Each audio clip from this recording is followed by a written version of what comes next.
In this chapter, we will cover the basics of animation, starting with transform properties and continuing with global and keyframe changes. By the end of this chapter, you should be comfortable creating your own animations and even creating your own loops to be used for backgrounds, lower thirds, or whatever else you wish. Let's start by talking about some of the transform properties in After Effects. Go ahead and create a new composition, click on Composition, New Composition, or use the shortcut which is Command-N or Control-N on the Windows side.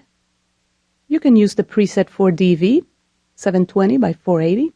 A duration of 5 seconds is good, and click OK.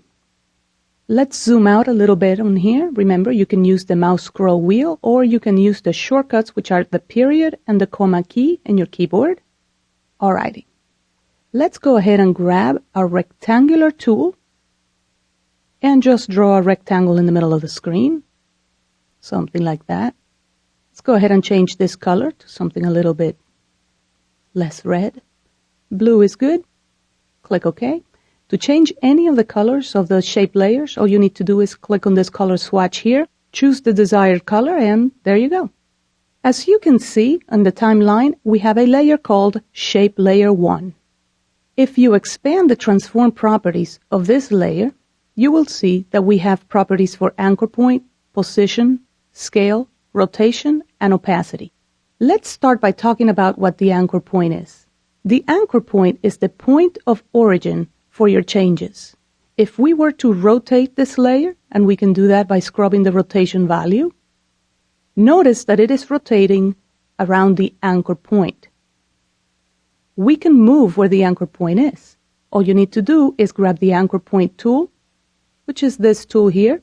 It's actually called the pan behind tool, but I like to refer to it as the anchor point tool because it does exactly that. It moves the anchor point. Just click on the anchor point with that tool and move it to the desired position.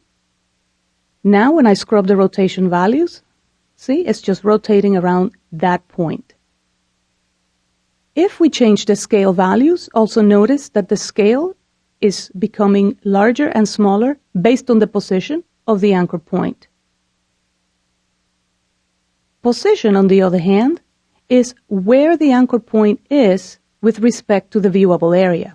The viewable area is this black canvas here. This is what your video will be. If we scrub the numbers, notice that the anchor point is just moving up and down in the viewable area, and therefore the layer is moving up and down as well. Scale is measured in percentages. If it's 0, well, it disappears, and if it's 100, then it's the native file size. You can, of course, go much larger than 100 and smaller than 0, in which case the layer will get inverted. Rotation is measured in degrees with 2 numbers. The first number is a full revolution, it's a full turn. So if you scrub this number and you don't keyframe anything, you're not going to notice any changes. The second number is parts of a revolution. It's measured in percentages. So if you scrub this number, you're definitely going to see rotation happening. Opacity is measured in percentages, with 100 being the maximum value and 0 being the minimum value. All of these transform properties have shortcuts assigned to them. If you press the letter A on your keyboard, you'll see that only the anchor point property is showing. P for position, S for scale, R for rotation, and T for opacity. If you would like to see more than one property, say anchor point and position, press the letter A, press and hold the Shift key, and then press the letter P. And there you go. You see both the anchor point and the position. These are invaluable shortcuts in our work because sometimes our timeline becomes too cluttered with all of these different properties that we need to adjust.